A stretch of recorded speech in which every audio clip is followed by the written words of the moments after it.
Hello friends. स्वागत है आपका हमारे यूट्यूब चैनल जीएस कैप्सूल में।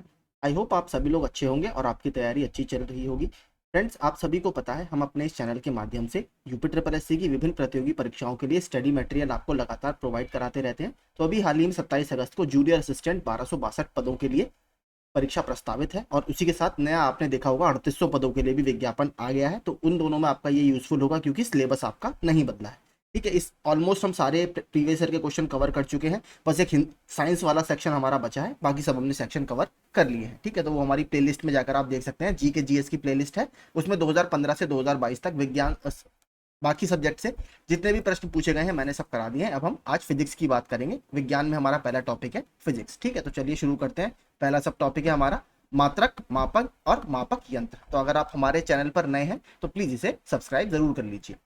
एक हॉर्स पावर लगभग कितने वॉट के बराबर होता है? तो ये आपकी मैकेनिकल हॉर्स पावर है, एक होता है आपका मीट्रिक हॉर्स पावर। ठीक है, दो हॉर्स पावर होते हैं। अगर आपसे मैकेनिकल हॉर्स पावर की बात करें जो आपसे ऑप्शन में पूछा है तो आपका 746 वॉट सही आंसर होगा। अगर आपसे एक मीट्रिक हॉर्स पावर पूछे तो उसमें थोड़ा सा अंतर आ जाता है, 736 वॉट के आसपास वो होता है। तो ठीक है, ऑप्शन में वैसे एक ही देता है हमेशा, तो आप या तो 736 देगा या 746 देगा, तो उस हिसाब से आप समझ जाइएगा। अगला, वायुमंडल में आर्द्रता को मापने के लिए किस यंत्र का उपयोग किया जाता है? तो आर्द्रता के लिए हाइग्रोमीटर। ठीक है, जी याद रखिएगा, डी नहीं आता। एक होता है हाइड्रोमीटर, एक होता है हाइग्रोमीटर। तो हाइग्रोमीटर का उपयोग किया जाता है। हाइड्रोमीटर का उपयोग रिलेटिव डेंसिटी या आपेक्षिक घनत्व जांचने के लिए किया जाता है। बात करें बैरोमीटर की, तो बैरोमीटर में आपका वायुमंडलीय दाब नापते हैं। बैरोमीटर से एक प्रश्न आपका और बहुत बनता है, क्या बनता है बताता हूं। एक बार ये पूछा गया था कि अगर बैरोमीटर की रीडिंग में या बैरोमीटर की जो मापन है उसमें सडनली एकदम से गिरावट आ जाए या अचानक उसका जो कांटा है वो गिर जाए, तो ये किस मौसम का सूचक होता है? तो ये आंधी के मौसम का या तूफान के मौसम का सूचक होता है। याद रखिएगा, फिर से बता देता हूं। अगर बैरोमीटर की रीडिंग अचानक से गिर जाए तो ये किसका सूचक होता है, किस तरीके के मौसम का? तो ये आंधी या तूफान के मौसम का सूचक होता है। अगला, पायरोमीटर। तो देखिए, पायरोमीटर स्पेशली रेडिएशन पायरोमीटर इनका पूरा नाम होता है और बहुत उच्च तापमानों को नापने के लिए ये यूज किए जाते हैं। आपने देखा भी होगा ब्रैकेट में विकिरण, जिसको इंग्लिश में रेडिएशन बोलते हैं। तो उच्च तापमान के लिए यूज किए जाते हैं। आपका रेडिएशन पायरोमीटर होते हैं, ऑप्टिकल पायरोमीटर होते हैं, कई तरीके के ये पायरोमीटर होते हैं। आगा आगे देखते हैं। प्रतिरोध की एसआई इकाई क्या है? आपकी रेजिस्टेंस की इकाई क्या होती है? सबको पता है, ओम। ठीक है, ओम, वी बराबर आई आर। आपने ओम्स का लॉ भी पढ़ा होगा। इसके अलावा देखिए और भी जो इन्होंने दी है, फैराडे किसकी होती है? आपकी वैद्युत धारिता की। वोल्ट सबको पता है, वोल्ट तो इलेक्ट्रिक पोटेंशियल की होती ही है। और इसके अलावा अगर बात करें एम्पियर, तो एम्पियर करंट की आपकी यूनिट होती है। निम्नलिखित में से कौन सी विद्युत शक्ति की वाणिज्यिक इकाई है? तो वाणिज्यिक इकाई आपने घर में देखा होगा, किलोवाट आवर। आपका जो घर में या इंडस्ट्रीज में बिल आता है वो किलोवाट घंटा के हिसाब से आता है, यानी kilowatt hour. Option B. Ampere तो आपका धारा का मात्रक है। वॉट आपका सामर्थ्य या शक्ति का वॉट मात्रक है। पी बराबर W upon T. W upon T मतलब क्या होता है? कार्य करने की दर को सामर्थ्य कहते हैं। डब्ल्यू मतलब जूल और टी मतलब टाइम, यानी टाइम का मात्रक सेकंड। जूल प्रति सेकंड ही आपका क्या होता है? वॉट होता है। ये भी याद रखिएगा, कभी कभी वॉट नहीं देगा, जूल प्रति सेकंड दे देगा। अगर वॉट की जगह किलो वॉट हो तो किलो जूल प्रति सेकंड हो जाएगा, ये भी याद रखिएगा। अगला जो है जूल। जूल आपका हीट का मात्रक है, एनर्जी का मात्रक भी आपका जूल ही माना जाता है। एसआई पहले चलते थे कैलोरी वगैरह, अब नहीं चलते। विद्युत आवेश के प्रवाह से व्युत्पन्न ऊर्जा को विद्युत ऊर्जा कहते हैं। इसकी वाणिज्यिक इकाई आप यहाँ पर पढ़ सकते हैं। देखिए, कार्य या ऊर्जा मैंने दोनों बताए, इसकी मात्रक जूल है। इवन हीट का भी मात्रक या ऊष्मा का भी मात्रक जूल ही है। ठीक है, बस वॉट याद रखिएगा। वॉट मैंने आपको बता दिया। जूल प्रति सेकंड मतलब क्या होता है? वॉट। अगर किलो वॉट हो तो किलो जूल प्रति सेकंड, क्योंकि कभी कभी ऑप्शन में वॉट देकर आपको घुमा देता है। निम्नलिखित में कौन सी अदिश राशि है? तो दो तरह की राशियां होती हैं, सदिश राशियां और अदिश राशियां। ऐसी राशियां जिनको व्यक्त करने के लिए केवल दिशा की आवश्यकता होती है। ठीक है, वो क्या कहलाती हैं?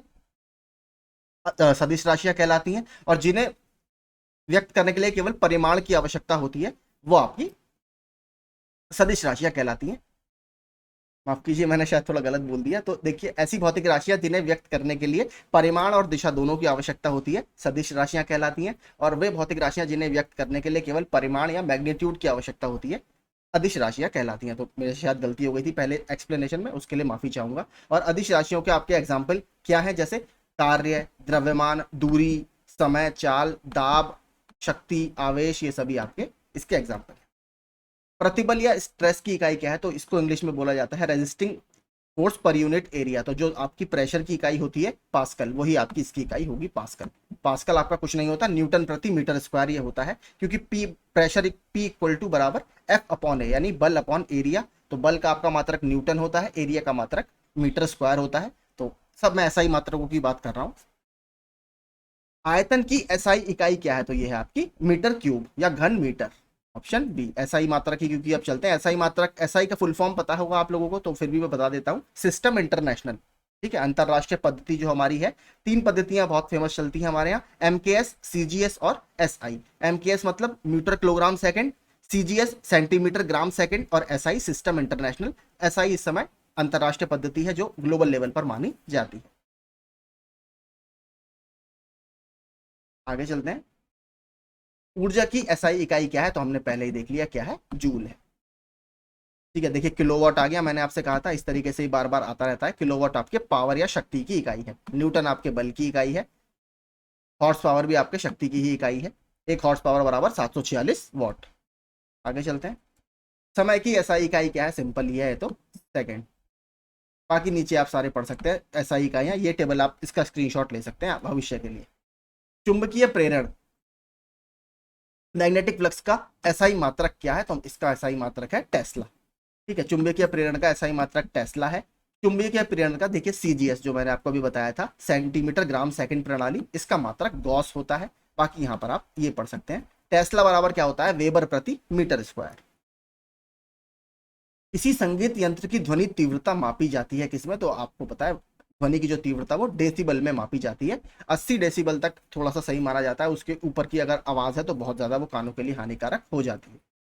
आवृत्ति मापने की इकाई क्या है, तो आवृत्ति का भी आपका ऐसा एसआई मात्रक क्या है, हर्ट्ज। पॉइज आपका देखिए, पॉइज जो है वो श्यानता वगैरह इसमें नापी जाती है, श्यानता अगर आपने सुना होगा। श्यानता तो अगर मैं बता भी देता हूँ एक लाइन में डेफिनेशन, द्रव का वह गुण जिसके कारण द्रव अपनी विभिन्न परतों में होने वाली सापेक्ष गति का विरोध करता है, श्यानता कहलाता है। इंग्लिश वाले जो बच्चे हैं, viscosity is the property of a fluid which offers resistance to the movement of one layer of fluid over another adjacent layer of fluid. ये इंग्लिश में इसकी डेफिनेशन। आगे चलते हैं। पराध्वनिक गति का मापांकन किस इकाई से होता है, तो ये मैक में नापा जाता है। जो आपके फाइटर जेट्स वगैरह होते हैं वो ध्वनि की गति से तेज चलते हैं, आपने सुना होगा, तो उनको सुपरसोनिक जेट्स बोला जाता है। तो मैक नंबर के आधार पर वो क्लासिफिकेशन किया जाता है। ठीक है, मैक नंबर, इससे ज्यादा बहुत ज्यादा डिटेल में हो जाएगा तो आप लोगों का कोई मतलब का वो है नहीं। ठीक है, बाकी आप देख लेंगे। नॉट, नॉट में आपको पता ही होगा जो समुद्री गतियां होती हैं वो नॉट्स में नापी जाती हैं। इसके अलावा रिक्टर, रिक्टर स्केल भूकंप के लिए माप किया जाता है, और इतने रिक्टर पैमाने पर कितनी तीव्रता का भूकंप आया उसके लिए यूज किया जाता है। हर्ट्ज आपका आवर्ती का मात्रक है। न्यूटन किसकी इकाई है, अगर न्यूटन की बात करें तो न्यूटन बल की इकाई है, हमने बात कर ली। आयतन की इकाई हम ऊपर बात कर चुके हैं, क्या है, मीटर क्यूब या घन मीटर। क्षेत्रफल की इकाई क्या होती है, मीटर स्क्वायर। चाल आपका मीटर प्रति सेकंड। बार किसकी इकाई है, तो बार भी आपके दाब की इकाई है। ठीक है, दाब, प्रेशर आपका एटमॉस्फेरिक प्रेशर। एक एटमॉस्फेरिक प्रेशर आपका एक बार या एक एटमॉस्फेरिक प्रेशर या 1 एटीएम इसको लिखा जाता है इंग्लिश में, किसके बराबर होता है, तो 1.01325 into 10 to the power 5 newton प्रति मीटर स्क्वायर, इसके बराबर ये होता है। कार्य तथा ऊर्जा की इकाई क्या है, तो कार्य तथा ऊर्जा की इकाई है सिंपल जूल। एम्पियर आपको पता होगा किसकी, विद्युत धारा की इकाई है, करंट की। किलोग्राम मास की इकाई है द्रव्यमान की, और मीटर आपकी लेंथ की इकाई है या दूरी, लंबाई की। गतिशील श्यानता की एसआई इकाई क्या है, गतिशील श्यानता देखिए इसको बोला जाता है इंग्लिश में काइनामेटिक विस्कोसिटी।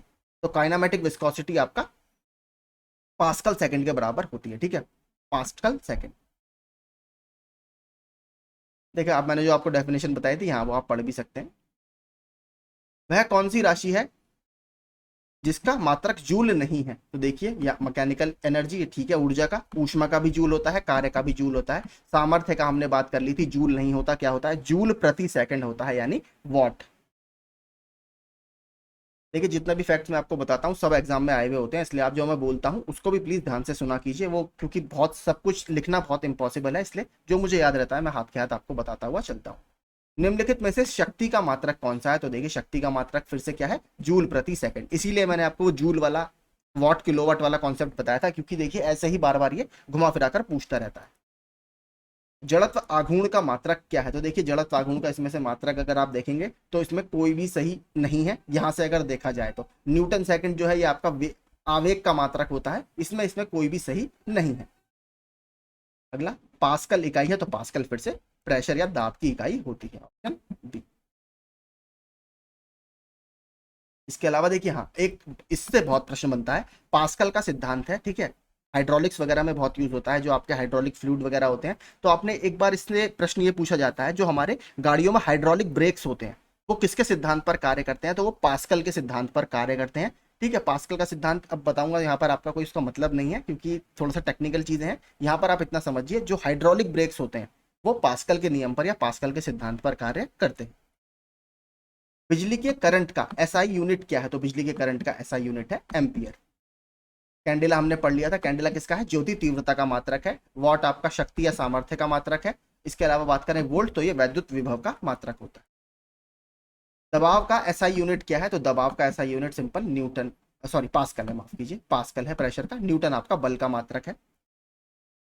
माप की इकाइयों की सीजीएस प्रणाली की निम्न में से क्या परिभाषा है? देखिए सीजीएस का मैंने आपको ऊपर ही डेफिनेशन बताई थी, centimetre gram second, option D हमारा यहाँ पर सही होगा। एमकेएस भी फिर से बता देता हूं, क्या पता आपसे वही पूछ ले, मीटर किलोग्राम सेकंड, ठीक है, एमकेएस। एक वॉट घंटा किसके बराबर है? तो एक वॉट घंटा आपके 3600 जूल के बराबर होता है। ये तो आता ही रहता है प्रश्न घूम फिर के, इसको याद करके जाइएगा। एक वोल्ट कितने के बराबर होता है? तो एक वोल्ट आपका, देखिए वोल्ट क्या हुआ आपका, I equal to Q upon T होता है। तो अगर एक इसके हिसाब से आप निकालेंगे तो एक जूल प्रति कूलाम, ठीक है, एक जूल प्रति कूलाम। दूध का घनत्व मापने के लिए कौन सा उपकरण प्रयोग किया जाता है? तो lactometer, option A. Hydrometer relative density के लिए, हाइग्रोमीटर आर्द्रता के लिए वायुमंडल में, बैरोमीटर वायुमंडलीय दाब नापने के लिए यूज किया जाता है। रेडियोधर्मिता नापी जाती है किसमें, किससे नापी जाती है? तो रेडियोधर्मिता गीगर मूलर काउंटर से नापी जाती है। ये भी बहुत ज्यादा आता रहता है प्रश्न, इसको भी याद रखिएगा। अगला, आर्द्रता किससे मापी जाती है? तो आर्द्रता आपका हाइग्रोमीटर से मापी जाती है। बाकी सबकी बात हमने कर ली। थर्मामीटर से पता ही आपको टेम्परेचर नापते हैं।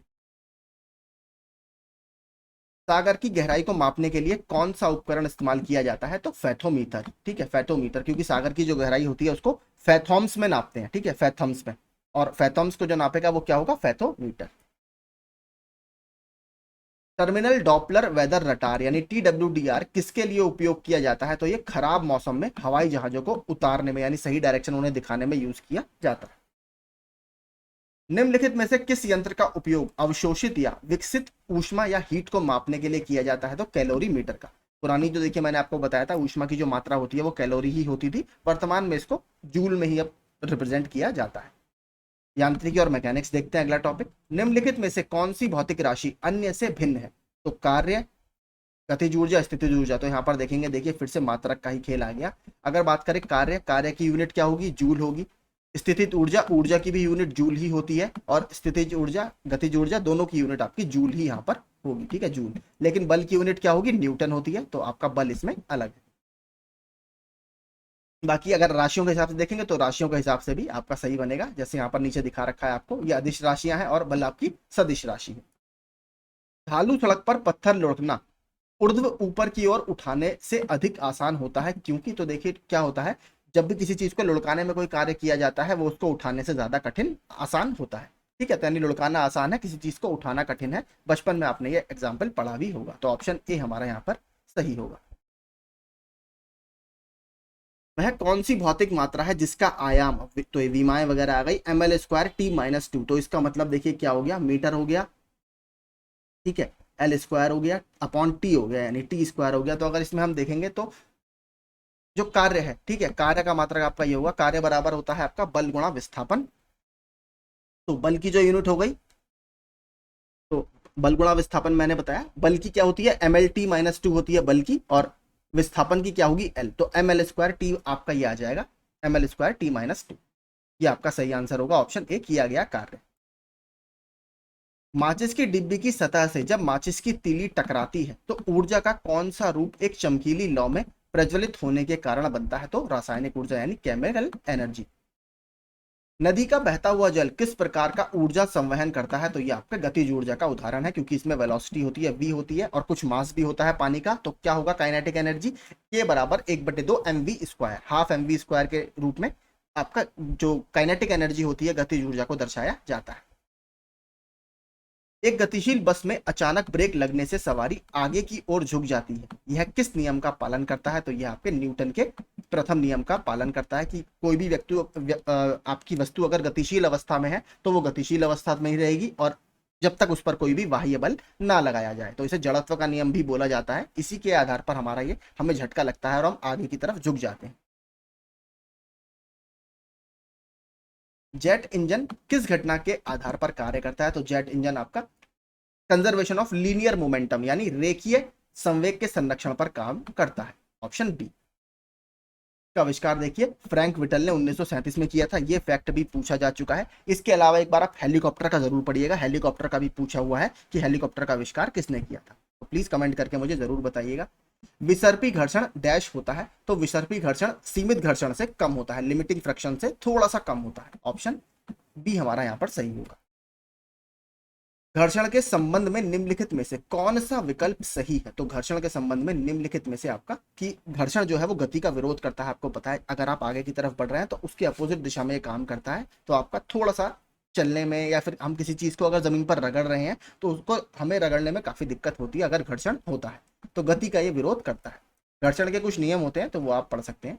एक साधारण लोलक की समय सीमा डैश पर निर्भर करती है। तो आप अगर लोलक का आवर्तकाल का फॉर्मूला आपको पता हो, T इक्वल टू 2π√L/g। तो ये किस पर निर्भर करती है? 2π तो आपका कांस्टेंट हो गया, इससे कोई फर्क नहीं पड़ता। ब्रैकेट में बचा हमारा लोलक की लंबाई और गुरुत्वाकर्षण, इन दो पर निर्भर करती है। अगर हम यहाँ पर देखेंगे तो क्या ऑप्शन है? लोलक की लंबाई दिया हुआ है। ठीक है। गति जो कुछ समय बाद खुद को दोहराती है उसे क्या कहा जाता है? तो उसे आवधिक गति बोला जाता है। ठीक है, आवधिक गति और या आवर्ती गति। Option B. अब देखते हैं गुरुत्वाकर्षण और गुरुत्व के अधीन निम्नलिखित में से किसके पास गुरुत्वाकर्षण नहीं है? तो देखिए जो आर्टिफिशियल सैटेलाइट्स होते हैं इसके पास कोई गुरुत्वाकर्षण नहीं होता। और एक बात और याद रखिएगा, ये भी प्रश्न एक बार पूछ लिया था कि जो कृत्रिम उपग्रह होते हैं उनकी ऊर्जा का स्रोत क्या होता है? तो इनकी ऊर्जा का स्रोत मुख्य रूप से सोलर एनर्जी होती है या सौर ऊर्जा होती है। बात करें अगर और ग्रहों की तो टोटल आपको पता ही होगा हमारे में मर्क्यूरी, वीनस, अर्थ, मार्स और जुपिटर, सैटर्न, यूरेनस और नेपच्यून ये ग्रह हैं स्पेशली। और सबसे बड़े ग्रह की बात करें तो वो जुपिटर ग्रह है हमारा, और अगर सबसे छोटे ग्रह की बात करें तो वो मर्क्यूरी है यानी बुध ग्रह है। शुक्र ग्रह को भोर का तारा या शाम का तारा बोला जाता है। इसके अलावा इसे पृथ्वी की जुड़वा बहन भी बोला जाता है, ये भी याद रखिएगा। शुक्र ग्रह हमारे प्लेनेट का पूरे सोलर सिस्टम का सबसे चमकीला ग्रह है, ये भी याद रखिएगा। इसके अलावा अगर बात करूं बाकी जितने भी हमारे सोलर सिस्टम में ग्रह हैं वो पश्चिम से पूर्व की तरफ मूव करते हैं। केवल 2 ग्रह इसके अपवाद हैं, ध्यान से सुनिएगा। जितने भी हमारे सोलर सिस्टम में ग्रह हैं वो सब पश्चिम से पूर्व की तरफ रोटेट करते हैं, लेकिन शुक्र ग्रह यानी वीनस और यूरेनस ये 2 ग्रह ऐसे हैं ये पश्चिम पूर्व से पश्चिम की तरफ मूव करते हैं, यानी ये उल्टे मूव करते हैं। ठीक है, बाकी सारे ग्रह आपको पश्चिम से पूर्व की तरफ घूमते हुए दिखेंगे, लेकिन ये पूर्व से पश्चिम की तरफ घूमते हैं। तो ये इससे संबंधित सारे फैक्ट्स हो गए। स्थिर गति से दौड़ रही एक रेलगाड़ी में बैठा यात्री लंबवत ऊपर की दिशा में गेंद फेंकता है, वह गेंद कहाँ गिरेगी? तो यह यात्री के हाथों में गिरेगी, क्योंकि वो दोनों एक ही समान गति से मूव कर रहे हैं।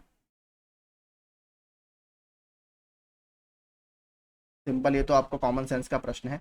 यदि एक गेंद भूमि से h मीटर की ऊंचाई से मुक्त रूप से गिरती है तो ठीक जमीन में लगने से पहले उसका वेग क्या होगा? तो ठीक जमीन पर लगने से पहले क्या होगा?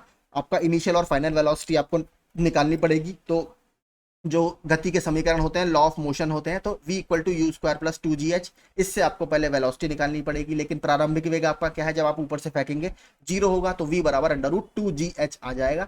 2g आपका 10 है, 20 h आपकी कितनी है? हाइट दे रखी है, तो अंडर रूट में 20h आपका आंसर होगा।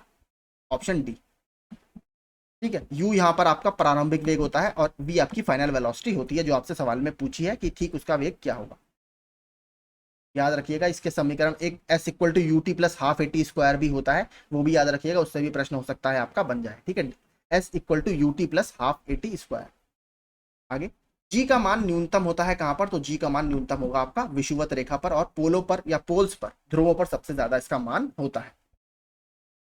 एक व्यक्ति तुला की मदद से अपना वजन 600 न्यूटन नापता है।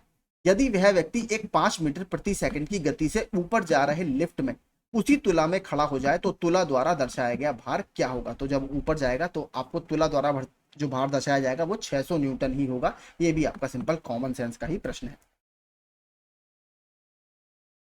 पदार्थ के गुण और आर्किमिडीज का सिद्धांत। तो सिंबल आर्किमिडीज का सिद्धांत आपके उत्प्लावन से संबंधित है, फ्लोटिंग बॉडीज से संबंधित है। ये सीधे सीधे क्या कहता है, जब कोई वस्तु किसी द्रव में पूर्ण अथवा आंशिक रूप से डुबोई जाती है तो वस्तु के भार में कुछ आभासी कमी आ जाती है। यह आभासी कमी उसके द्वारा हटाए गए द्रव के भार के बराबर होती है। तो यही सिंपल आपका आर्किमिडीज का सिद्धांत है।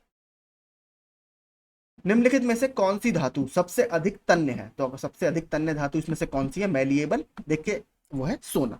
ठीक है, याद रखिएगा, बहुत इंपॉर्टेंट प्रश्न है, बार बार घूम के आता रहता है। किस तापमान पर पानी का घनत्व सर्वाधिक होता है। तो पानी का घनत्व होता है आपका 1000 किलोग्राम प्रति मीटर क्यूब और वो होता है आपका 4 डिग्री सेल्सियस में। कभी कभी आपसे क्या करेगा, इसे केल्विन में पूछ लेगा, तो केल्विन में अगर निकालें तो 273 आप इसमें जोड़ दीजिएगा तो 277 केल्विन पर हाईएस्ट होता है पानी की डेंसिटी या घनत्व। जल स्थानांतरण के सिद्धांत की खोज इसमें से किसने की थी। तो ये तो सिंपल ही है, इसका ही चैप्टर हम पढ़ रहे हैं, आर्किमिडीज। मैंने आपको प्रिंसिपल भी पूरा बता दिया, वही आप देखेंगे यहाँ पर लिखा हुआ होगा। पूर्ण रूप से चलने वाला उत्प्लावन बल उसके द्वारा विस्थापित तरल के भार के बराबर होता है, ये मैंने आपको पहले ही बता दिया। लोहे की एक छोटी गोली पानी में डूब जाती है जबकि जल जहाज या जलयान इतना बड़ा होने के बावजूद पानी पर तैरता है। यह सिद्धांत निम्नलिखित में से किस वैज्ञानिक के सिद्धांत पर आधारित है। तो किसके सिद्धांत पर, आर्किमिडीज के सिद्धांत पर। अब देखते हैं वेव और साउंड यानी तरंग और ध्वनियां। तरंग दैर्घ्य की इकाई क्या है। तो तरंग दैर्घ्य को आपको मीटर में नापा जाता है और जिसको आपने देखा होगा काफी, अगर पुरानी बुक्स आपके पास है तो उसमें आपको एंगस्ट्रम वगैरह भी दिखेगा। ठीक है, एंगस्ट्रम, तो एक एंगस्ट्रम किसके बराबर होता है, 10 की घात -10 मीटर, 10 टू दी पावर -10 के बराबर होता है एक एंगस्ट्रॉम। बात करें हर्ट्ज की तो हर्ट्ज में फ्रीक्वेंसी नापते हैं यानी आवर्ती नापते हैं। बात करें डायोप्टर की तो डायोप्टर में क्या नापा जाता है, तो डायोप्टर में लेंस की क्षमता या लेंस की पावर को नापा जाता है। फैराडे हम ऊपर देख चुके हैं। एक कंपित क्वार्ट्ज क्रिस्टल द्वारा हवा में उत्पन्न अल्ट्रासोनिक तरंगे तरंग गति का एक उदाहरण है। तो कौन सी तरंगों का उदाहरण है, ये अनुदैर्घ्य तरंगों का उदाहरण है। ठीक है, तरंगे दो प्रकार की होती है, अनुदैर्घ्य तरंगे और अनुप्रस्थ तरंगे। एक ध्वनि तरंग का वेग 700 मीटर प्रति सेकंड है और तरंग दैर्घ्य आपका 35 सेंटीमीटर का है। तरंग की आवृत्ति की गणना करें। अगर आवृत्ति हम इससे निकालेंगे तो आप कैसे निकालेंगे। ठीक है, पहली बात तो आपका 35 सेंटीमीटर है और ऊपर वाली आपको मीटर में दी है, तो पहले आपको इसको मीटर में बदलना होगा ताकि सेम आपकी यूनिट रहे। तो 35/100, तो ये आपका 0.35 मीटर हो जाएगा। उसके बराबर सिंपल आपका फॉर्मूला होता है nu equal to n lambda. ठीक है, एन आपकी आवृत्ति होती है, आवृत्ति ही आपसे पूछी है। ठीक है, तो आप यहाँ से आराम से निकाल सकते हैं। ये रहा आपका 2000 हर्ट्ज आपका आंसर आ जाएगा। यूनिट पहले आपको बदलनी होगी, यूनिट बदलना इंपॉर्टेंट है क्योंकि सेम यूनिट में ही आपका सही आंसर आएगा। निम्नलिखित में से किस उद्देश्य के लिए पराश्रव्य तरंगे, जिसको इंग्लिश में अल्ट्रासोनिक वेव बोला जाता है, इसका प्रयोग नहीं किया जाता। तो आकाशीय क्षेत्र में वायुयान का पता लगाने के लिए इसका उपयोग नहीं किया जाता। किसका उपयोग किया जाता है, रडार का उपयोग किया जाता है, रेडियो तरंगों का उपयोग किया जाता है। रडार की फुल फॉर्म क्या है, रेडियो डिटेक्शन एंड रेंजिंग।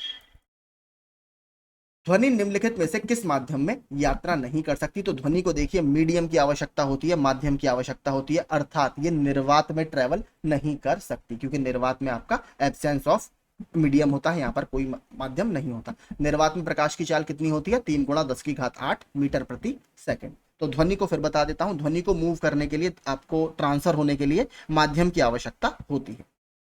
आगे देखते हैं,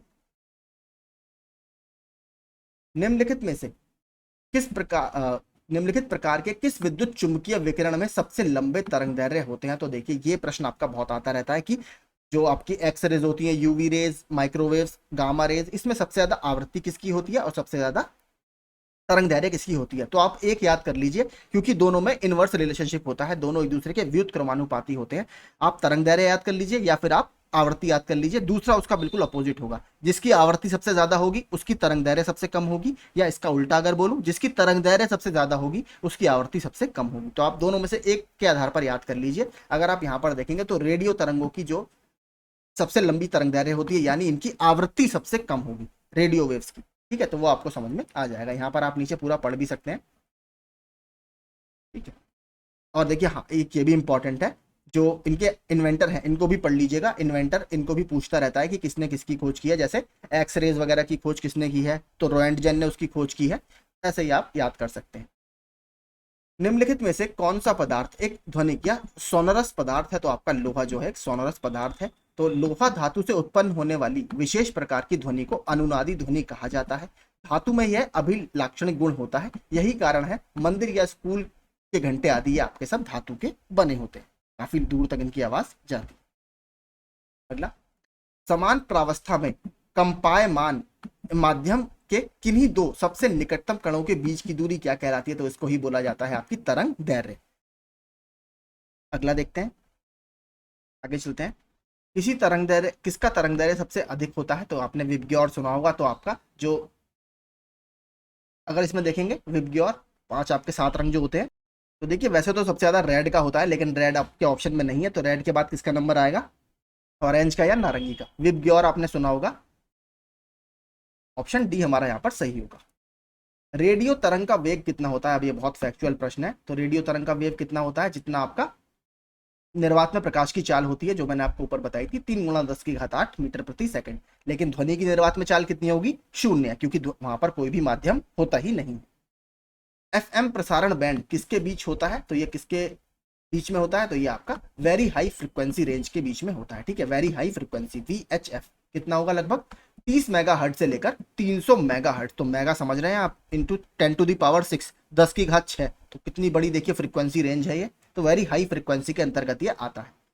निम्नलिखित में से किसमें ध्वनि की सबसे तेज गति होती है, तो निर्वात में तो देखिए 0 होती है। लोहे में आपका, क्योंकि मेटल्स में सबसे ज्यादा आपको ध्वनि की गति देखने के लिए मिलेगी। ठीक है, यहाँ पर आप नीचे देख भी सकते हैं, इन्होंने कुछ नंबर्स दिए हैं। निर्वात में 0, वायु में 332 मीटर प्रति सेकंड, जल में 1493 और लोहे में देखिए आप 5130 मीटर प्रति सेकंड। तो यहाँ से हमें बिल्कुल ध्यातव्य है कि लोहे में सबसे ज्यादा इसकी स्पीड होगी। कितने माप से अधिक की ध्वनि को शोर का नाम दिया जाता है, तो मैंने आपको ऊपर ही बता दिया था, 80 डेसिबल। पटाखों का आप बॉक्स अगर देखेंगे तो पटाखों का बॉक्स में भी लिखा रहता है कि ये 80 डेसिबल के अंदर इसकी आवाज है। बाकी साधारण बातचीत आपकी 30 से 40, जोरदार बातचीत, ट्रक, ट्रैक्टर, ये सब आप देख सकते हैं यहाँ पर। ठीक है, 80 डेसिबल से अधिक ध्वनि को शोर का नाम दिया जाता है। WHO के अनुसार 45 डेसिबल की ध्वनि मानव के लिए सर्वोत्तम होती है। WHO ने 75 डेसिबल से अधिक की ध्वनि को मानव स्वास्थ्य के लिए हानिकारक माना है। सुपरसोनिक स्पीड नापने के लिए क्या यूज होता है, तो मैंने आपको ऊपर बता दिया, सुपरसोनिक मैक में आपकी नापी जाती है। निम्नलिखित में से किस आवृत्ति की ध्वनि मनुष्य द्वारा श्रव्य होगी, तो किसके द्वारा, तो देखिए जो आपका 100 हर्ट्ज होगा। ठीक है, इसके द्वारा, क्योंकि मनुष्य की जो रेंज है वो है आपकी 20 हर्ट्ज से लेकर 20,000 हर्ट्ज तक। ठीक है, 20,000 हर्ट्ज से ऊपर की जो ध्वनि होती है उसको बोला जाता है अल्ट्रासोनिक वेव्स। चमगादड़ वगैरह उसको सुन लेते हैं, लेकिन हमारे वो, इसलिए उनको पराश्रव्य ध्वनि बोला जाता है। पराश्रव्य मतलब वो श्रव्य से परे हैं, उनको हम सुन ही नहीं सकते। ठीक है, तो 20 हर्ट्ज से 20,000 हर्ट्ज तक की ध्वनि हम लोग सुन सकते हैं। ध्वनि तरंग की कौन सी विशेषता इसके तारत्व को तय करती है, तो इसका जो आवृत्ति होती है वो इसके तारत्व यानी पिच को तय करती है।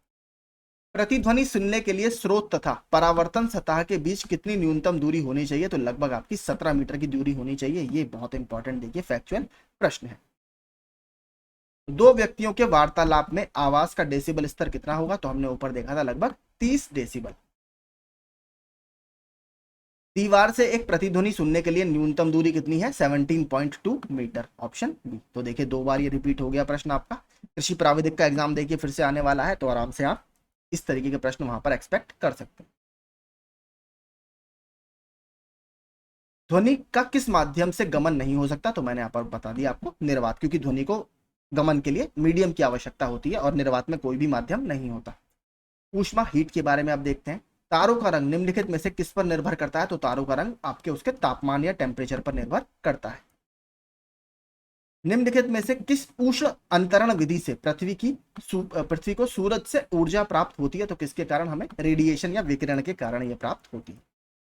अन्य परंपरागत तरीकों की तुलना में प्रेशर कुकर में खाना बनाने का काम तेजी से होता है, तो देखिए प्रेशर कुकर के अंदर प्रेशर आपका बढ़ने लगता है, जिससे आपका बॉइलिंग पॉइंट भी बढ़ने लगता है और अधिक क्वथनांक के कारण तेजी से खाना वहां पर पकने लगता है। ऑप्शन सी हमारा यहाँ पर सही होगा। अगला देखते हैं, शुद्ध जल का अधिकतम घनत्व किस तापक्रम पर होगा, तो हमने ऊपर बात कर ली 4 डिग्री सेल्सियस पर। अगर आपसे केल्विन में पूछे तो 277 केल्विन। जब जल जमता है तो उसका घनत्व कैसे होता है, तो देखिए जब जल जमता है तो इसका आपका घनत्व जो है वो घटता है, ठीक है, एक लिमिट तक घटता है, लेकिन बाद में धीरे धीरे ये बढ़ने लगता है। आगे, नमक को बर्फ के साथ मिलाने पर हिमांक यानी फ्रीजिंग पॉइंट कैसा होगा, तो उसका फ्रीजिंग पॉइंट घट जाता है।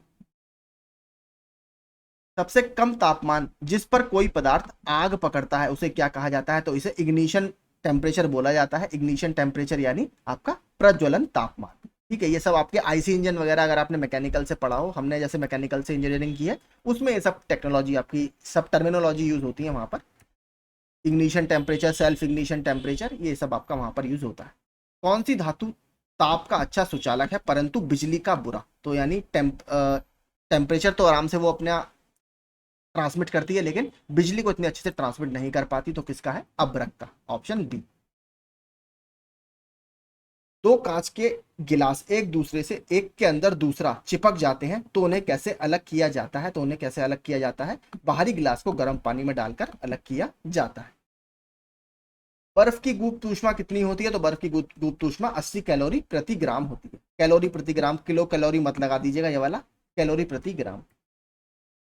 फॉरेनहाइट स्केल में पानी का क्वथनांक कितना होता है, तो आपका 212 डिग्री फॉरेनहाइट। तो देखिए इसका फॉर्मूला होता है C/5 F-32/9, इसके हिसाब से आप निकाल सकते हैं, ठीक है। स्वस्थ मनुष्य का तापक्रम कितना होता है, तो 90, ये आपसे किसमें पूछा है, इसमें सेंटीग्रेड में पूछा है, तो 37 डिग्री सेल्सियस, ठीक है, 37 डिग्री सेल्सियस, ये ठीक है। फॉरेनहाइट की बात करें तो 98.6 डिग्री, या फॉरेनहाइट यहाँ पर अगर होता तो ये सही होता, 37 डिग्री सेंटीग्रेड में सही है। प्रकाश क्या है, प्रकाश वर्ष किसकी माप है, तो प्रकाश वर्ष आपके जो स्टेलर डिस्टेंसेस होते हैं, इंग्लिश में बोला जाता है तारकीय दूरी, स्टेलर डिस्टेंसेस, ऑप्शन बी। मेरी वाली पैट की शिफ्ट थी ये 2022 में, मेरी शिफ्ट में आया था ये, पहले दिन मेरी सेकंड शिफ्ट थी। स्पष्ट आकाश का नीला रंग किसके कारण होता है, तो ये प्रकाश के फैलाव या स्कैटरिंग के कारण होता है। जब हरे रंग की पत्ती को लाल प्रकाश में देखा जाता है तो वह किस रंग की दिखाई देती है, तो वह हमें ब्लैक कलर की दिखाई देगी। जब वस्तु को अनंत पर रखा जाता है तो उत्तल दर्पण द्वारा बनने वाले प्रतिबिंब की प्रकृति क्या होती है, अब ये थोड़ा सा देखिए अच्छे लेवल का प्रश्न है, तो कैसी होगी, आपका आभासी और सीधा बनेगा प्रतिबिंब। एक माध्यम से दूसरे माध्यम में तिरछी यात्रा करते समय प्रकाश के विक्षेपित होने की घटना को किसके नाम से जाना जाता है, तो इसको बोला जाता है अपवर्तन, ठीक है, अपवर्तन, ऑप्शन डी।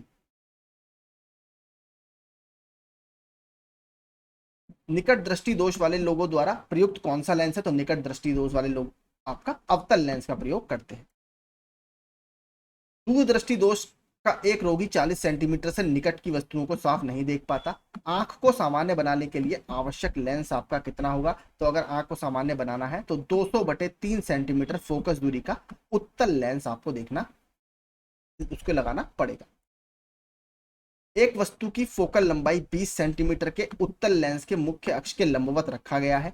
लेंस की से वस्तु की दूरी 30 सेंटीमीटर है। बनने वाली छवि की स्थिति ज्ञात कीजिए, तो अगर आप इसको निकालेंगे तो वही इसमें 1/f बराबर 1/v माइनस 1/u, यही वाला फॉर्मूला इसमें लगेगा, तो 60 सेंटीमीटर आपका इसमें आंसर आएगा, ठीक है, 60 सेंटीमीटर। यहाँ पर आप देख सकते हैं ये रहा, सिंपल एक फॉर्मूले पर ही आंसर आ जाएगा। किसी व्यक्ति का पूरा प्रतिबिंब देखने के लिए एक समतल दर्पण की न्यूनतम ऊंचाई कितनी होनी चाहिए, व्यक्ति की ऊंचाई की आधी। ये तो बहुत 3 से 4 बार प्रश्न आ गया, पीसीएस में भी प्रश्न आ रखा है। लाल गुलाब को जब एक नीले फिल्टर से देखा जाता है तो कैसा दिखाई पड़ता है, हमने ऊपर देख लिया था, ब्लैक कलर का दिखाई पड़ेगा। पर्दे पर उत्तल लेंस द्वारा वस्तु की वास्तविक आकृति बनती है। यदि उत्तल लेंस के ऊपरी भाग को अपारदर्शी कागज से ढक दिया जाए तो छवि पर क्या प्रभाव पड़ेगा, तो वस्तु की जो छवि है वो पूर्ण छवि प्राप्त होगी, परंतु उसकी तीव्रता जो इंटेंसिटी है वो थोड़ी कम हो जाएगी। किस रंग के प्रकाश की तरंग दैर्घ्य सबसे कम होती है, तो किसकी सबसे कम होगी, आपकी वॉयलेट की, विबग्योर मैंने आपको बताया, तो वॉयलेट जो बैगनी है इसकी सबसे कम होगी। निम्नलिखित में से किसमें सर्वाधिक ऊर्जा होती है, तो कौन से में सबसे ज्यादा एनर्जी आपको मिलेगी, तो आपका जो नीला प्रकाश होता है इसमें सबसे ज्यादा एनर्जी होती है, और सबसे कम किसमें होगी, रेड कलर में। सूर्य छतरी के लिए सबसे उत्तम रंग कौन से होंगे? तो सबसे उत्तम रंग होंगे आपके, टॉप पर आपका सफेद होना चाहिए, अंदर की ओर काला होना चाहिए, क्योंकि आपका जो सफेद कलर है वो एक ब्लैक बॉडी की तरह काम करेगा और उसको पूरा हीट को परावर्तित कर देगा। आगे चलते हैं। किसका सबसे अधिक अपवर्तनांक होता है? तो किसका सबसे अधिक अपवर्तनांक आपको इसमें मिलेगा? हीरे का सबसे अधिक अपवर्तनांक होता है, या रिफ्रैक्टिव इंडेक्स इसको इंग्लिश में बोला जाता है। यहां पर आप देख सकते हैं हीरे का सबसे अधिक 2.42, उसके बाद क्रमशः कांच का 1.52 और वायु का तो 1.1001 होता है। स्वच्छ आकाश का नीला रंग किसके कारण पड़ता है? तो ये हमें पता है, जो लाइट होती है उसकी स्कैटरिंग यानी उसके फैलाव या बिखरने के कारण। ये भी 3 से 4 बार प्रश्न आ जाता है। देखिए फिर वही आया, आकाश का नीला रंग किसके कारण है? तो आपका प्रकाश का प्रकीर्णन या स्कैटरिंग के कारण, ऑप्शन बी। अगला देखते हैं, निम्न में से प्रकाश का कौन सा रंग शून्य या वायु के अतिरिक्त एक माध्यम में सबसे तेज गमन करता है? तो कौन गमन करेगा? आपका रेड जो है सबसे तेज गमन करेगा। अगला देखते हैं, मोटर गाड़ियों में साइड की वस्तुओं को देखने के लिए प्रयुक्त दर्पण होता है, तो साइड की वस्तुओं को देखने के लिए उत्तल दर्पण का आपका उपयोग किया जाता है, ऑप्शन ए। देखिए कभी कभी सवाल में आपको कैसे फंसाएगा, उत्तल लेंस वगैरह दे देगा। देखिए लेंस और दर्पण में अंतर होता है, मिरर में, ठीक है। तो उत्तल लेंस भी जल्दीबाजी में आप मत लगा दीजिएगा, मैंने एक बार गलती करी है इसलिए आपको बता रहा हूँ। उत्तल दर्पण ध्यान से पढ़िएगा, ऑप्शन तब लगाइएगा, क्योंकि जब हम पढ़ते हैं सवाल हमें लगता है हमें आता है तो हम बहुत जल्दी से ऑप्शन टिक करने के लिए देखते हैं, इसलिए एक बार प्लीज जरूर देख लीजिए। जब आसान प्रश्न आता है गलतियों के चांसेस वहीं पर सबसे ज्यादा होते हैं। समुद्र जल के नीला रंग होने का क्या कारण है? तो ये आपका जो वाटर पर आपकी जो लाइट पड़ती है उसकी स्कैटरिंग, पूरा फैलाव, पानी पर रोशनी का छितराव या पानी द्वारा रोशनी का छितराव। प्रकाशीय सूक्ष्मदर्शी यानी ऑप्टिकल माइक्रोस्कोप में किसके लिए तेल निमज्जन का प्रयोग किया जाता है? तो किसके लिए प्रयोग किया जाता है? तो सूक्ष्मदर्शी की विभक्त शक्ति को बढ़ाने के लिए। ये प्रश्न भी देखिए अच्छा है। अगला, प्रकाश के पथ में डैश वस्तु के आने पर छाया का निर्माण होता है। तो अगर वस्तु आपकी अपारदर्शी होगी तभी छाया का निर्माण होगा, ऑप्शन डी। जैसे हम अगर सूरज में चलते हैं तो हमारी परछाई का निर्माण होता है। प्राथमिक रंग कौन सा है आपका? तो प्राथमिक रंग है आपके बी, जी और आर, ठीक है। ब्लू, ग्रीन और रेड को प्राथमिक रंग बोला जाता है, बी, जी, आर, ये कोड आप याद रख सकते हैं।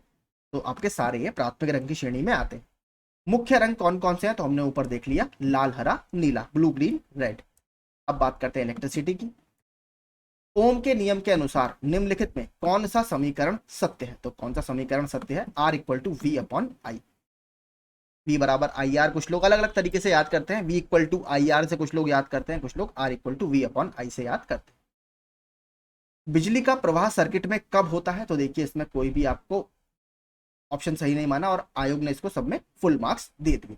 अगर आप देखेंगे आमतौर पर स्विच ऑन होने पर परिपथ बंद हो जाता है और धारा का प्रवाह होने लगता है। जब स्विच ऑफ होने पर परिपथ ब्रेक हो जाता है तो धारा का प्रवाह रुक जाता है। तो अब इसमें कोई भी ऑप्शन आपका सही नहीं था। निम्नलिखित में कौन सा इंसुलेटर या विंस वाहक का उदाहरण है? तो क्या उदाहरण है आपका? हीरा जो है कि आपका इलेक्ट्रिसिटी के इंसुलेटर, यानी जहां से विद्युत का प्रवाह बहुत अच्छे से नहीं होता उन्हें इंसुलेटर बोला जाता है, ठीक है। नीचे आप देख सकते हैं कुछ कंडक्टर्स के उदाहरण। कंडक्टर मतलब जो चालक होते हैं जिससे ऊर्जा का प्रवाह आपका आसानी से हो जाता है, सॉरी विद्युत का प्रवाह आसानी से हो जाता है। आगे चलते हैं। डायनामो ऊर्जा परिवर्तित करता है। तो डायनामो आपका मैकेनिकल एनर्जी को इलेक्ट्रिकल एनर्जी में परिवर्तित करता है, यानी यांत्रिक को वैद्युत ऊर्जा में परिवर्तित करता है। इसका आविष्कार किसने किया है? डायनामो का आविष्कार माइकल फैराडे द्वारा किया गया है, जिन्होंने ट्रांसफार्मर का भी आविष्कार किया है। डायनामो किस पर काम करता है? तो ये विद्युत चुंबकीय प्रेरण के सिद्धांत पर कार्य करता है। विद्युत बल्ब के फिलामेंट को बनाने के लिए सबसे अधिक उपयोग की जाने वाली सामग्री क्या है? टंगस्टन, क्योंकि इसका मेल्टिंग पॉइंट काफी ज्यादा होता है, लगभग 3400 डिग्री सेल्सियस के आसपास। विद्युत प्रतिरोध को मापने के लिए निम्न में से किस उपकरण का उपयोग किया जाता है? तो इसके आपका उपयोग किया जाएगा ओम मीटर का, ठीक है, ओम मीटर का। आगे, विद्युत वाहक बल को मापने के लिए निम्नलिखित में से किस उपकरण का उपयोग किया जाता है? तो विद्युत वाहक बल के लिए आपका, या इलेक्ट्रोमोटिव फोर्स ईएमएफ बोला जाता है, पोटेंशियोमीटर का उपयोग करते हैं। एसी को डीसी यानी प्रत्यावर्ती धारा को दिष्ट धारा में परिवर्तित करने के लिए निम्नलिखित में से किस उपकरण का उपयोग किया जाता है? तो इसके लिए आपका रेक्टिफायर यानी दिष्ट धारी इसमें लगाया जाता है, ठीक है। आगे चलते हैं। यदि समय t में किसी चालक के किसी भी अनुप्रस्थ काट में शुद्ध आवेश यानी नेट चार्ज आपका q प्रवाहित होता है, तो अनुप्रस्थ काट के माध्यम से प्रत्यावर्ती धारा कितनी होगी, तो I इक्वल टू होता है Q अपॉन टी। ठीक है, I equal to Q upon T, आवेश अपॉन समय। 12 वोल्ट के विभवांतर वाले दो बिंदुओं के बीच 5 C के आवेश को या 5 कूलाम के आवेश को स्थानांतरित करने के लिए किए जाने वाले कार्य का कितना मान होगा, तो आपका कितना होगा, आपका ये मुझे जूल निकालना है, 12 पंजे 60 WC, हाँ जूल, ठीक है, 12 पंजे 60 जूल आपका होगा। निम्नलिखित में से कौन सा उपकरण विद्युत ऊर्जा को यांत्रिक ऊर्जा में परिवर्तित करता है, तो पहले हमने देखा था यांत्रिक ऊर्जा को विद्युत ऊर्जा में किसने बदला, डायनामो ने। अब पूछ रहा है आपसे उल्टा, विद्युत ऊर्जा को यांत्रिक ऊर्जा में कौन बदलता है, तो ये बदलता है इलेक्ट्रिक मोटर। जो आपके घरों में बिजली की मोटर वगैरह भी लगी रहती है, तो वो क्या करती है आपका, जब आप उसमें अंदर से स्विच ऑन करते हैं आप, तो उसमें करंट फ्लो होता है, उसके बाद मोटर की शाफ्ट घूमती है। मोटर की जब शाफ्ट घूमती है उसके बाद वो क्या करती है, तो जब शाफ्ट घूमेगी वो आपका पानी को नीचे से जमीन से उठाकर आपके ऊपर वाटर टैंक में भेजती है। तो यानी जो शाफ्ट है उस पर मैकेनिकल वर्क यानी यांत्रिक कार्य किया गया। जब शाफ्ट घूमी तो आपका पानी लिफ्ट हुआ, पानी को उठाया गया जमीन के अंदर से और वाटर टैंक तक। तो इस तरीके से आपका इलेक्ट्रिक एनर्जी किसमें बदली, मैकेनिकल एनर्जी में बदल गई। परिवर्तक ट्रांसफार्मर के सिद्धांत किस सिद्धांत पर कार्य करता है, तो ये विद्युत चुंबकीय प्रेरण के सिद्धांत पर कार्य करता है। किसने इसकी खोज की थी, माइकल फैराडे ने। फ्यूज एक विद्युत परिपथ यानी इलेक्ट्रिक सर्किट की सुरक्षा निम्नलिखित में से किससे करता है, तो ये मुख्य रूप से देखिए आपका ओवरलोडिंग और शॉर्ट सर्किट वगैरह से एक दूसरे की आपकी पूरे सर्किट की हम कहते हैं सेफ्टी करता है। तो अति भारण यानी ओवरलोडिंग और शॉर्ट सर्किट अगर दिखाई दे, लेकिन वर्तमान में देखिए अब क्या यूज होते हैं आप लोगों के घरों में, अब लगता है MCB, miniature circuit breakers. MCB की फुल फॉर्म यही है, वो आपके घर में लगाए जाते हैं इस चीज से बचने के लिए।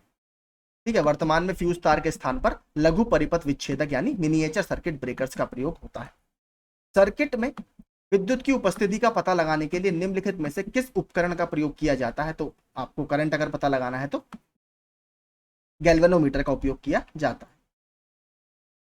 निम्नलिखित में से कौन सी युक्ति विभिन्न उपकरणों को श्रेणी क्रम में जोड़ने के काम आती है, तो आपका संयोजक तार यानी कनेक्टिंग वायर। निम्नलिखित में से कौन सा पदार्थ बिजली का कुचालक है परंतु ताप का सुचालक है, तो कौन है ऐसा, अभ्रक। ये हमने ऊपर भी देखा था।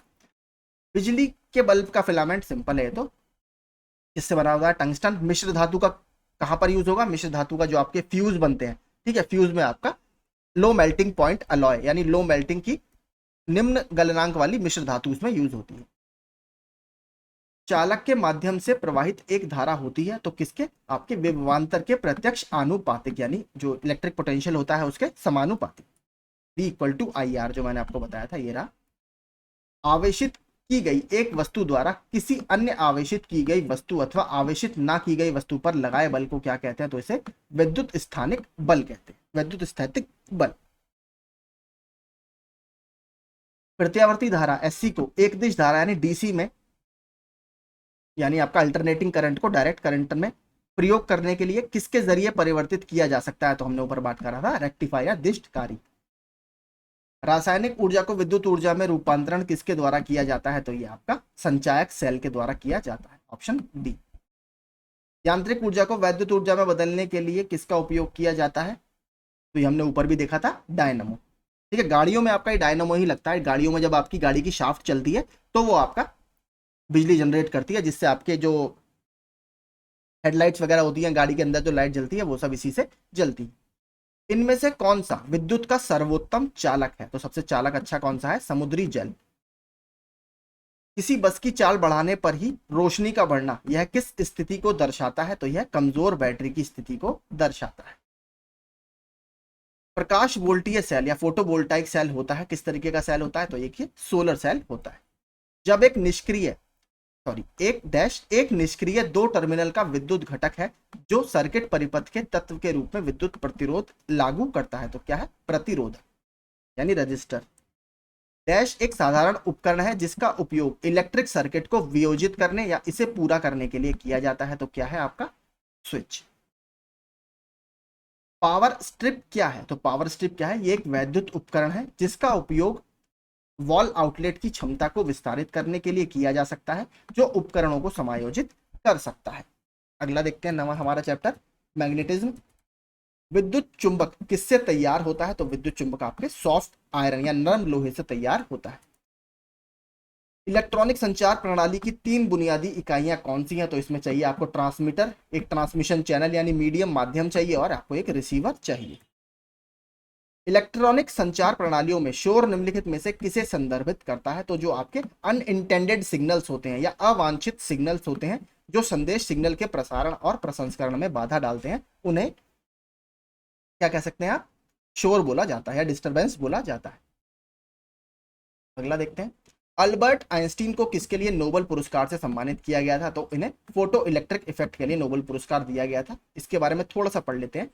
सन 1905 में आइंस्टीन ने क्वांटम सिद्धांत को आधार मानकर प्रकाश विद्युत प्रभाव की व्याख्या की। उन्होंने कहा कि प्रकाश ऊर्जा को छोटे छोटे बंडलों के रूप में माना जो प्रकाश के वेग से चलते हैं। इन्हीं बंडलों को हम फोटोन बोलते हैं। प्रत्येक फोटोन की ऊर्जा एच न्यू, यानी एच क्या है? प्लांक्स कांस्टेंट, और न्यू विकिरण की आवृत्ति है, इसके बराबर होती है। अल्बर्ट आइंस्टीन को उनके प्रकाश वैद्युत प्रभाव की व्याख्या के लिए सन 1921 में नोबेल पुरस्कार दिया गया। तो ईयर भी आप याद रखिएगा। निम्नलिखित में से किस वैज्ञानिक ने आपेक्षिकता का सिद्धांत यानी रिलेटिविटी थ्योरी प्रस्तुत की थी? तो अल्बर्ट आइंस्टीन ने। आगे, न्यूक्लियर बम बनाने के लिए निम्नलिखित में से किसका उपयोग किया जाता है? तो सिंपल है, यूरेनियम। और मैंने क्वेश्चन भी डाला था, उत्तर प्रदेश में यूरेनियम हमें कहां पर मिलता है? केवल ललितपुर में हमें कुछ इसके अवशेष देखने के लिए मिलते हैं। अगला, क्रॉम्पटन प्रभाव निम्नलिखित में से किसमें होता है? तो क्रॉम्पटन इफेक्ट आपका एक्स रेज में आपको देखने के लिए मिलेगा। अगर आप पूरा देखेंगे तो इसको पढ़ते हैं। क्रॉम्पटन प्रभाव एक्स किरणों से संबंधित है। एसी क्रॉम्पटन ने बताया था कि इलेक्ट्रॉनों द्वारा प्रकीर्णित होने पर एक्स किरणों की आवृत्ति बदल जाती है। इसके लिए उन्हें वर्ष 1927 में नोबेल पुरस्कार दिया गया था। तो ऊपर 1921 का हमने पढ़ा, अल्बर्ट आइंस्टीन को फोटो इलेक्ट्रिक इफेक्ट के लिए, और 1927 में क्रॉम्पटन जी को दिया गया था एक्स किरणों के बारे में हमें बताने के लिए काफी ज्यादा डिटेल में। भारत में प्रथम न्यूक्लियर रिएक्टर कौन सा है? तो यह है आपका अप्सरा, जो यूनाइटेड किंगडम की मदद से हमने बनाया था। और कब? 1957 को। इसका उद्घाटन प्रधानमंत्री जवाहरलाल नेहरू ने किया था। कहां पर? बार्क, जो कि मुंबई में है। प्रमुख वैज्ञानिक आविष्कार देखते हैं। एक्सरे का आविष्कार किसने किया था? तो विलियम के रोएंटजन। ये तो रट लीजिए, बहुत आता है एक्सरे का। हेनरी बेसेमर ने किसका उपयोग आपका इन्वेंशन किया था? स्टील बनाने की प्रक्रिया का, यानी इस्पात बनाने की प्रक्रिया का। कार्ल एल्सेनर ने स्विस कटलर इसका आविष्कार किया था। निम्नलिखित में से कौन सी वह पहली मिसाइल है जिसे भारत में विकसित किया गया? तो सबसे पहले हमने पृथ्वी को विकसित किया था। कब? इसका प्रथम परीक्षण 1988 में किया गया था। भारी जल की खोज किसने की है? तो भारी जल की खोज यूरे के द्वारा की गई है। और ये न्यूक्लियर रिएक्टर्स में आपको पता ही होगा, हैवी वाटर का यूज किया जाता है मंदक के रूप में। एक्सरे की खोज किसने की? देखिए फिर से आ गया आपका रोएंटजन। थॉमसन ने किसकी खोज की थी? इलेक्ट्रॉन्स की।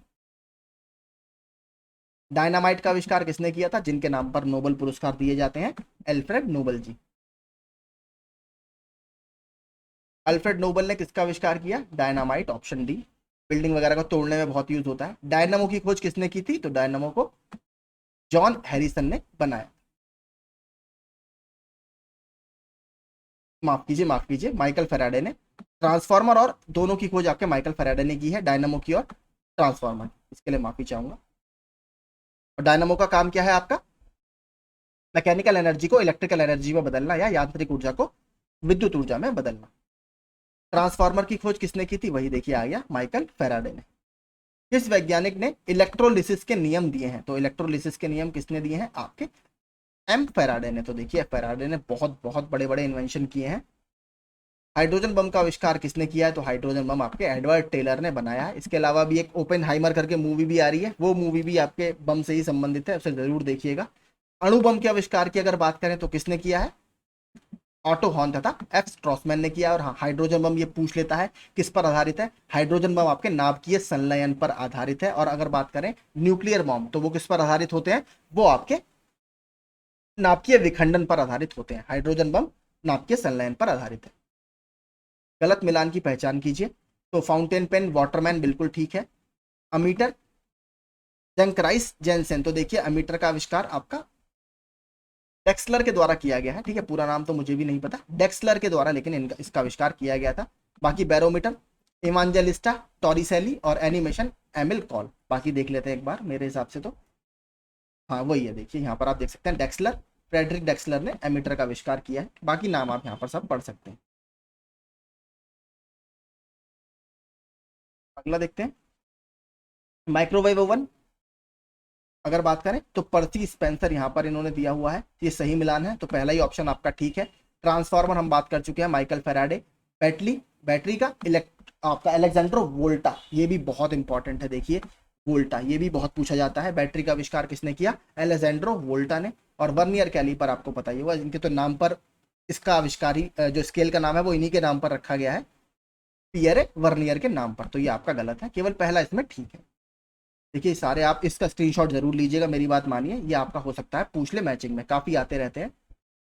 अब कुछ मिश्रित प्रश्न देखते हैं। निम्नलिखित में से कौन सा वनस्पति का रेशा नहीं है? जूट, कॉटन, नायलॉन और फ्लेक्स। तो नायलॉन जो है आपका एक कृत्रिम रेशा है, नायलॉन आपका वनस्पति रेशे में नहीं आता। एक खाद्य श्रृंखला में विभिन्न बिंदुओं पर ऊर्जा प्रवाह के अनुपात को किसके रूप में जाना जाता है? तो इसे पारिस्थितिक दक्षता के नाम से जाना जाता है।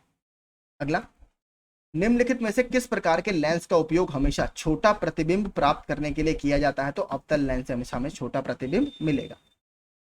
नव विकसित दुनिया की सबसे छोटी एक्सरे लेजर पल्स द्वारा लिए गए समय की औसत अवधि क्या है, जो हमें धीमी गति में इलेक्ट्रॉनों के निरीक्षण की अनुमति देगी? तो कितना? 43 एटोसेकंड।